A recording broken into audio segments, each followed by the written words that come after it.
Sa maison pourrait être saisie. Alors qu'il est toujours assigné à résidence à l'hôpital et endetté, Pierre Palmade est visé par les créanciers.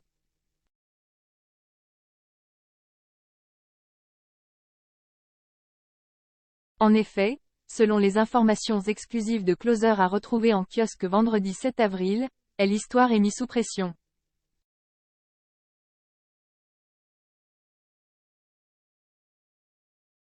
Il a 3 mois pour rembourser ses dettes. Passé ce délai, ils feront saisir sa propriété de Célises-en-Bière.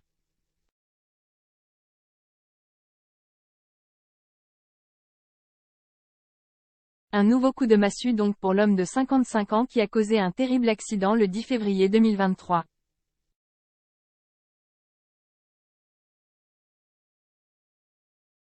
Selon les dires de sa sœur qui s'est confiée aux policiers chargés de l'enquête, Pierre Palmade doit 250 000 €.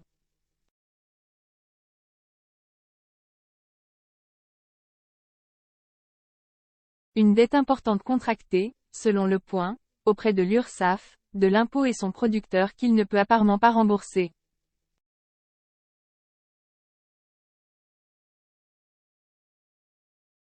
En effet, s'il continue à percevoir 5 000 € par mois, principalement grâce à ses droits d'auteur, Pierre Palmade n'a plus aucune source de revenus depuis qu'il a été assigné à résidence dans un hôpital de la région parisienne en raison de son placement sous contrôle judiciaire.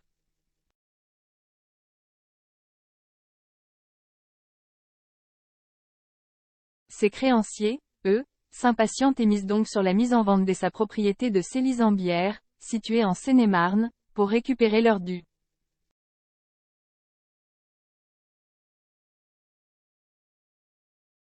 Achetée en 2017, la demeure de 430 mètres carrés avait été mise sur le marché avant le drame qui a tout bouleversé.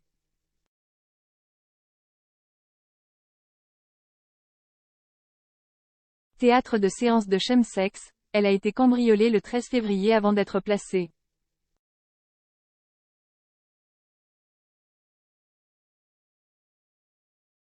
L'avocat des victimes de l'accident impliquant l'humoriste Pierre Palmade le 10 février s'est exprimé sur leur état de santé, déplorant qu'ils se portent encore très mal et qu'un long processus de reconstruction les attend.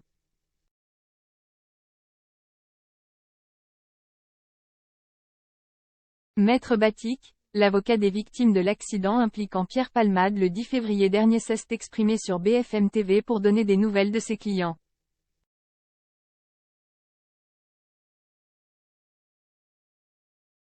Reconstruction quasi impossible.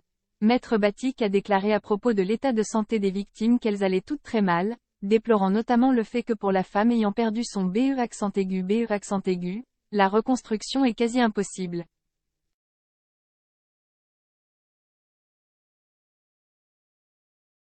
Un très long processus de reconstruction attend le petit garçon de 6 ans, lui aussi grièvement blessé lors de ce drame.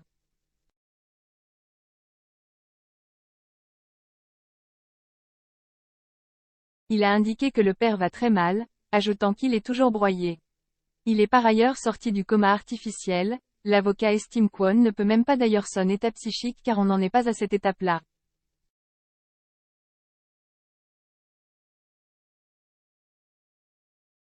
Mais Mourad Batik insiste sur le fait que l'homme de 38 ans aille toujours mal et surtout que son état ne s'améliore pas.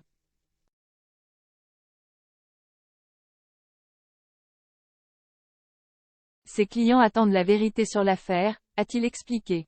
Concernant l'AVC de Pierre Palmade, il a dit être attentif à ce que cela impliquera dans la procédure.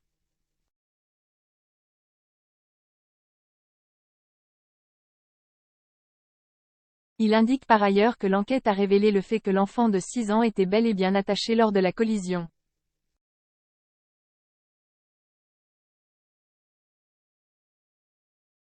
L'état des victimes. L'homme de 38 ans, qui a subi de nombreuses opérations. Le petit garçon a quant à lui la mâchoire fracturée, il est défiguré.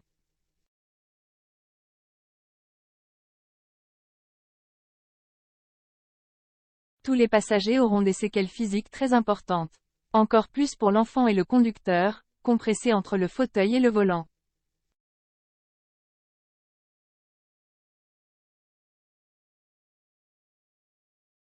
Mais je crois que les séquelles psychologiques seront encore plus importantes, martelait l'avocat le 14 février dernier.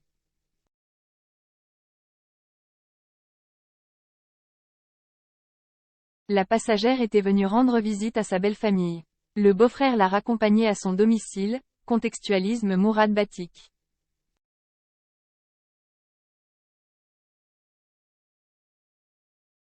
Il respectait le code de la route. La passagère raconte les phares éblouissants qu'elle a vus lui arrivant de pleine face et se souvient du coup de volant donné par son beau-frère, détaille l'avocat.